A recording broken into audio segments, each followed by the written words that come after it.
Welcome to Serial Killer Files by Skoob. I'm your host, Arthur Morgan, and today we're diving deep into one of the most chilling and complex criminal cases in American history. For 17 years, a shadow figure terrorized universities, airlines, and technology companies across the nation. His name was Theodore John Kaczynski, but the world knew him as the Unabomber. Let me paint you a picture of genius gone wrong. It's 1958, and a 16-year-old boy walks through the gates of Harvard University, one of the youngest freshmen in the institution's storied history. This isn't your typical college story of parties and pranks. This is the beginning of something far more sinister. Ted Kaczynski wasn't just smart, he was extraordinary. Among 181 students in his high school, he was one of only 5 National Merit Scholars. Harvard saw this intellectual firepower and rolled out the red carpet with a full scholarship. Here was a boy from blue-collar roots, barely above what he considered poverty level, suddenly thrust into the ivory towers of America's elite. But brilliance, as we'll discover, doesn't always translate to belonging. Ted's first home at Harvard was 8 Prescott Street, sharing space with 15 other students. Later, he'd moved to 59 Eliot House, ironically, one of the liveliest spots on campus. But Ted wasn't living it up in the main quarters. No, he was relegated to what had once been servant housing above the main floor. The symbolism is almost too perfect. The brilliant outsider, literally living above yet separate from his peers. Picture this scene. While his classmates wore expensive clothes that screamed generational wealth and social status, Ted couldn't afford such luxuries. While others networked through established family connections, Ted remained isolated. His dorm room became infamous among residents, a chaotic mess that reeked of spoiled milk.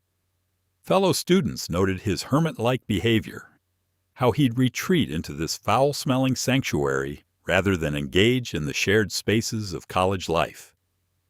His brother David would later call allowing Ted to attend college at 16 a critical error. Sure, Ted had the intellectual capacity, but emotionally and socially, he was a child adrift in an adult world, unprepared for the isolation that would define his life. But Harvard in the late 1950s wasn't just academically challenging. It was philosophically toxic for a mind like Ted's. The intellectual atmosphere was steeped in nihilism and self-centeredness, encouraging students to question the very nature of truth and knowledge. For a brilliant but emotionally fragile teenager, this was psychological quicksand. And then came the experiment that may have pushed him over the edge. In his sophomore year, Ted encountered Dr. Henry Murray, a distinguished psychologist with a dark past. Murray had worked with the OSS, the precursor to the CIA, and was now conducting psychological research at Harvard. Despite Ted being underage, his mother Wanda gave consent, hoping these sessions might help her socially struggling son. She couldn't have been more wrong. Dr. Murray, for all his intellectual credentials, has been described by many as sadistic and completely indifferent to Ted's well-being. The experiments Ted participated in weren't your typical college psychology studies. These were intense, potentially linked to the secretive MKUltra project, the CIA's notorious mind control program. We're talking about psychological torture dressed up as research, sensory deprivation, hallucinogens, covert manipulation, brainwashing tactics. Murray had a particular obsession with Moby Dick, and this fixation somehow wove its way into his treatment of subjects. Imagine being a lonely, brilliant teenager, already struggling with isolation and identity, subjected to systematic psychological manipulation by a figure of authority. The seeds of Ted's future violence may have been planted in those Harvard sessions. What was meant to help a young man develop social skills instead created psychological fractures that would eventually shatter into deadly fragments, scattered across the American landscape in packages of terror. Let's fast forward to May 9th, 1979. John Harris, A graduate student at Northwestern University is having what seems like an ordinary morning. Outside his office at the Technological Institute, he spots what appears to be an empty cigar box. Curious, he picks it up. Flash. Bright light. The distinctive smell of explosives. Miraculously, the bomb malfunctions. Harris escapes with only minor burns, but America's introduction to the Unabomber has begun. Just months later, on November 15, 1979, American Airlines Flight 444 is cruising from Chicago to Washington, D.C., when disaster strikes in the cargo hold.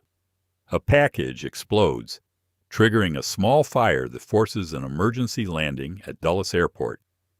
12 passengers suffer from smoke inhalation as emergency crews swarm the runway. The Unabomber has escalated from targeting individuals to potentially killing hundreds of innocent travelers. By June 10, 1980, the attacks become more personal and devastating.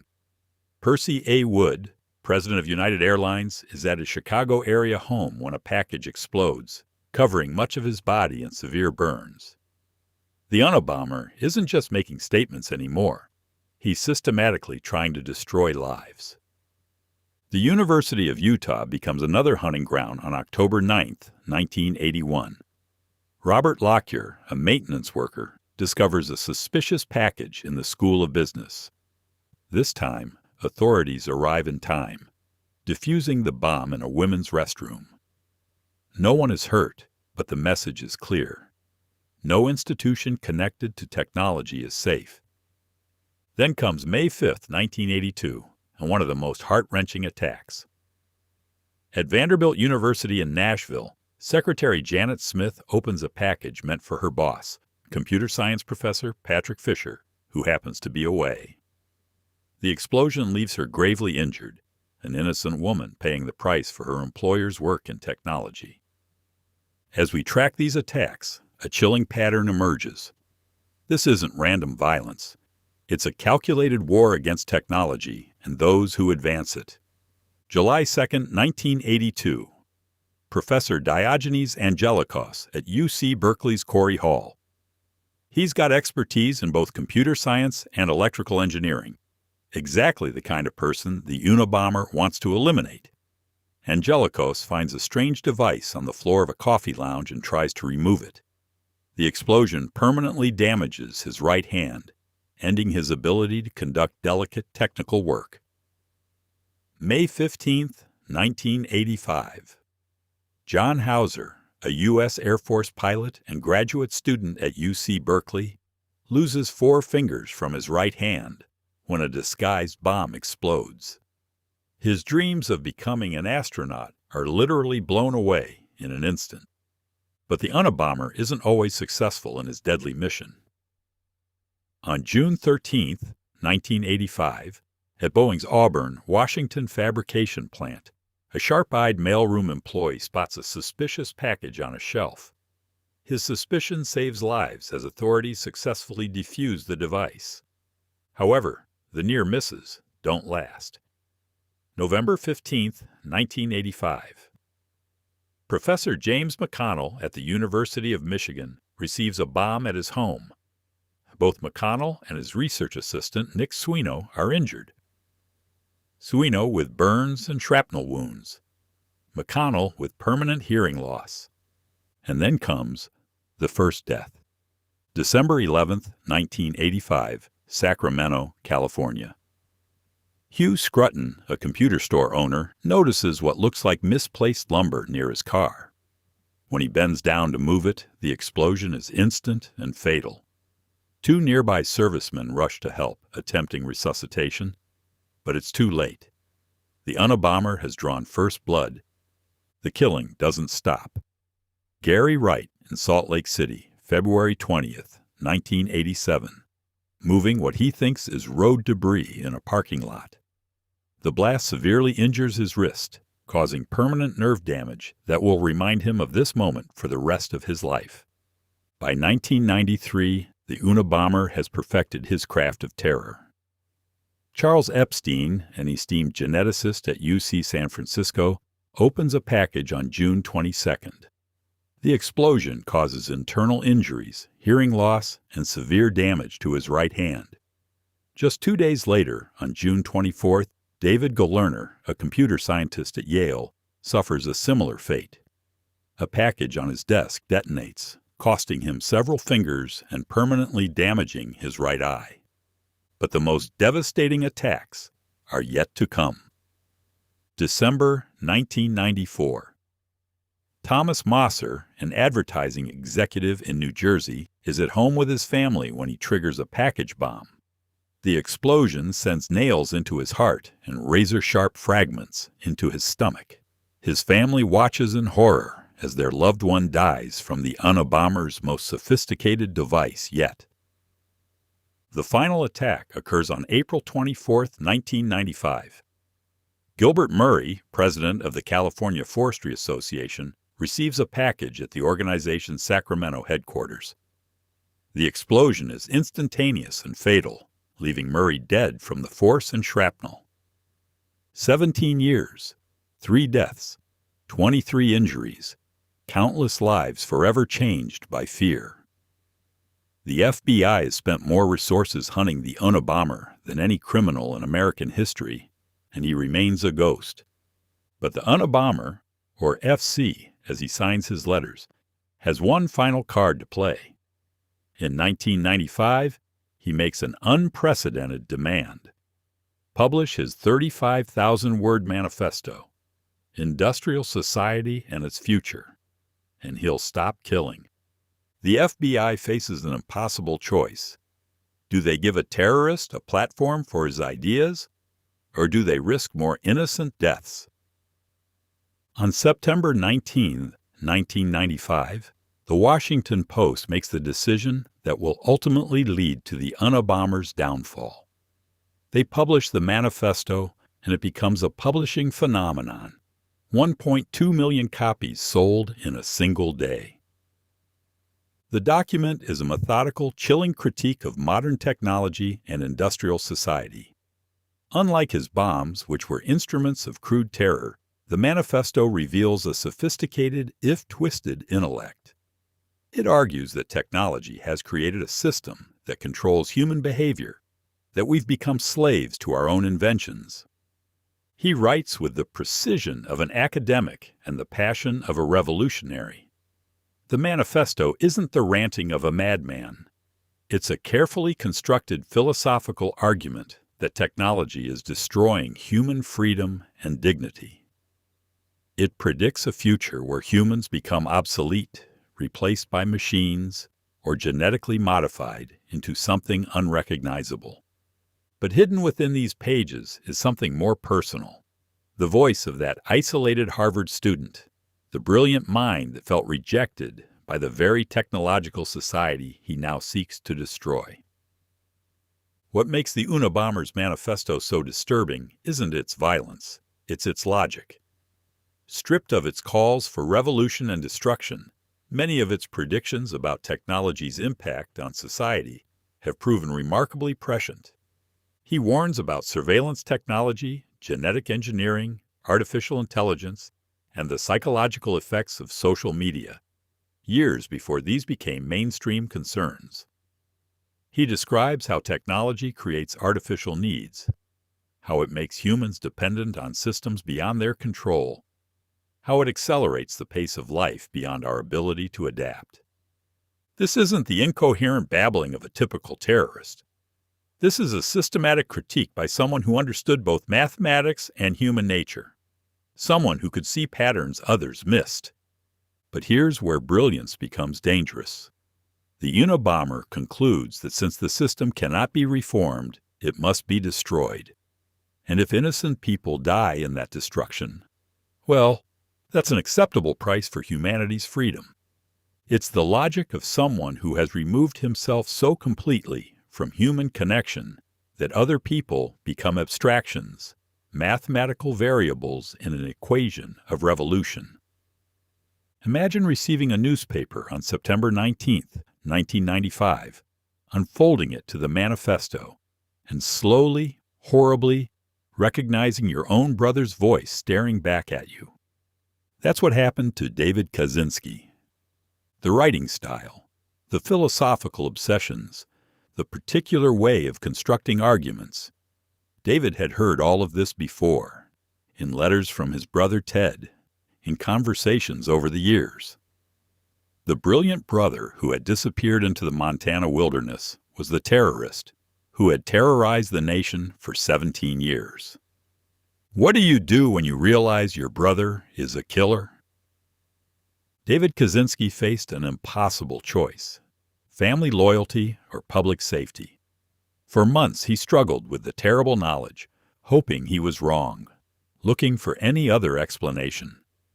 Finally, on May 25, 1996, David sat down with the New York Times for a 6-hour interview that would tear his family apart and save unknown numbers of lives.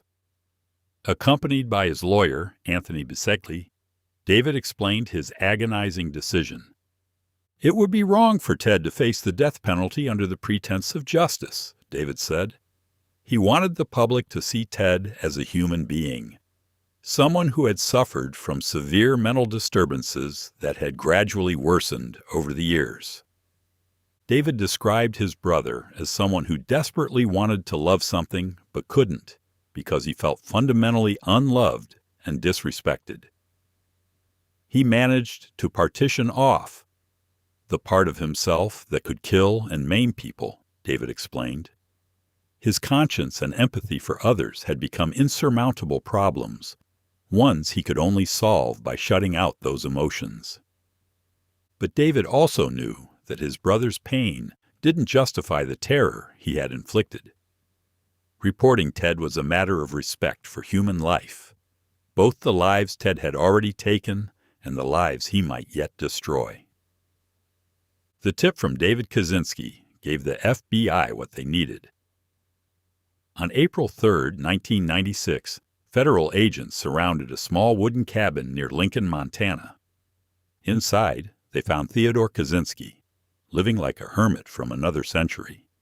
The 53-year-old man who emerged from that cabin bore little resemblance to the Harvard prodigy of 4 decades earlier. Gaunt and unkempt, weighing just 143 pounds on his 5 feet 9-inch frame, he looked more like a mountain man than America's most wanted terrorist.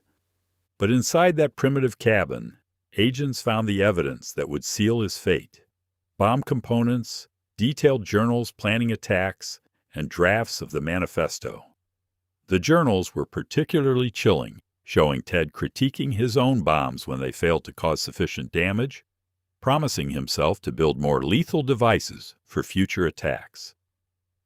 By April 15th, Ted Kaczynski's face stared out from the cover of Time magazine.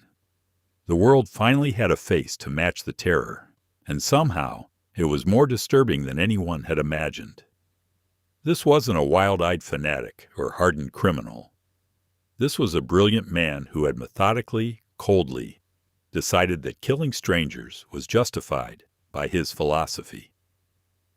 The FBI's 17-year hunt was over, but the questions the Unabomber raised about technology, society, and human nature would linger much longer.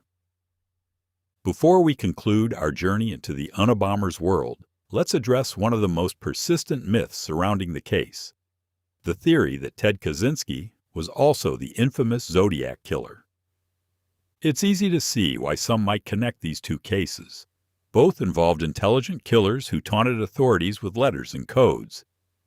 But the evidence reveals two completely different types of criminals. The Zodiac killer was described as lumbering and bear-like, standing about 6 feet tall and weighing around 240 pounds. Kaczynski, as we've seen, was lean and gaunt at 143 pounds. Where Zodiac reveled in the hunt, describing his victims as wild game and claiming he was collecting souls for the afterlife, Kaczynski expressed genuine remorse. He once apologized to a rabbit he had shot. Their communication styles were polar opposites. Zodiac's letters were filled with clever phrasing, chilling imagery, and unbreakable ciphers that captivated entire cities with fear and intrigue. His handwriting and codes remain unsolved mysteries. Kaczynski's manifesto, while philosophically complex, was straightforward and uninspired in its prose, the work of an academic, not a showman. Most tellingly, their motives were completely different. Zodiac demonstrated clear animosity toward women and seemed to kill for the thrill of it. Kaczynski, until his arrest, actually harbored desires for conventional domestic life. He envied his brother David's family happiness, even as he despised him for having what he couldn't. Zodiac was skilled with various weapons and preferred close-contact kills with guns, knives, and ropes. He wanted to see his victims' faces. Kaczynski was solely a bomb maker, maintaining distance like a poisoner, imagining his victims suffering from afar, but never witnessing it directly. While Kaczynski was pursuing his second doctorate at the University of Michigan in 1967, Zodiac was writing letters from that same city. By 1971, when Kaczynski moved to Montana, Zodiac continued his communications from the Bay Area. They were two different killers in different places, with different methods and different madnesses. Today, Theodore Kaczynski remains imprisoned in ADX Florence, a supermax facility in Colorado, serving multiple life sentences without the possibility of parole. His capture marked the end of America's longest and most expensive domestic terrorism investigation. But his story raises questions that extend far beyond the crimes themselves. How did a brilliant young man become a terrorist? What role did his Harvard experiences, particularly those mysterious psychological experiments, play in his transformation? Was he a victim of circumstance, mental illness, and academic manipulation? Or was he simply evil? Perhaps more unsettling, were some of his predictions about technology correct, even if his methods were inexcusable? We live in a world where surveillance is ubiquitous, where artificial intelligence makes decisions about our lives, where social media manipulates our emotions and behaviors, where genetic engineering is becoming routine. The Unabomber warned about all of this decades ago. But here's what separates civilized discourse from terrorism: the recognition that human lives have inherent value, that violence against innocence is never justified, no matter how noble the supposed cause. The Unabomber's greatest tragedy isn't just the lives he took or the people he maimed. It's that his legitimate concerns about technology became forever tainted by his methods. Instead of contributing to important debates about humanity's future, he became a cautionary tale about what happens when brilliant minds lose their connection to human empathy. Let's end where we should always end when discussing terrorism, with the victims. Hugh Scruton was 38 years old when he died outside his computer store in Sacramento. He was just trying to clear what looked like debris from near his car. Thomas Mosser was 50, killed at home in front of his family 2 days before Christmas. Gilbert Murray was 47, opening what he thought was routine mail at his office.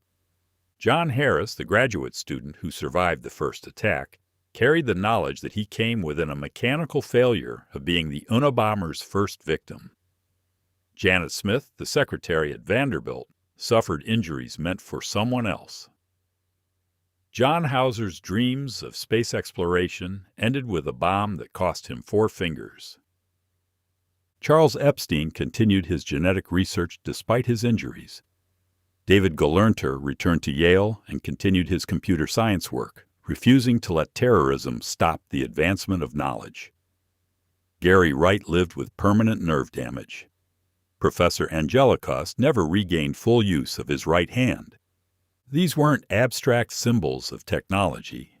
They were human beings with families, dreams, and contributions to make to the world. They were teachers, researchers, business people, and public servants. Their only crime was working in fields the Unabomber had decided were threats to his vision of human freedom. The ultimate irony is that in trying to preserve human dignity against the dehumanizing effects of technology, Ted Kaczynski became the most dehumanizing force of all, reducing living, breathing people to acceptable casualties in his personal war.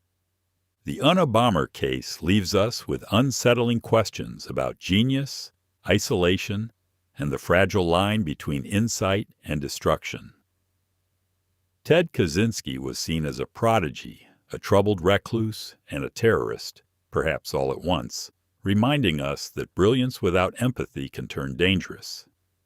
His warnings about technology still echo today, yet his violent path stands as a stark lesson in consequence. But what if the deeper story isn't just about one man, but about the world that shaped him? And what unanswered threads still linger beneath the surface of this case? Download the Skoob app now to get access to the full story, uncover hidden layers, and continue exploring the mysteries that challenge how we see humanity and progress.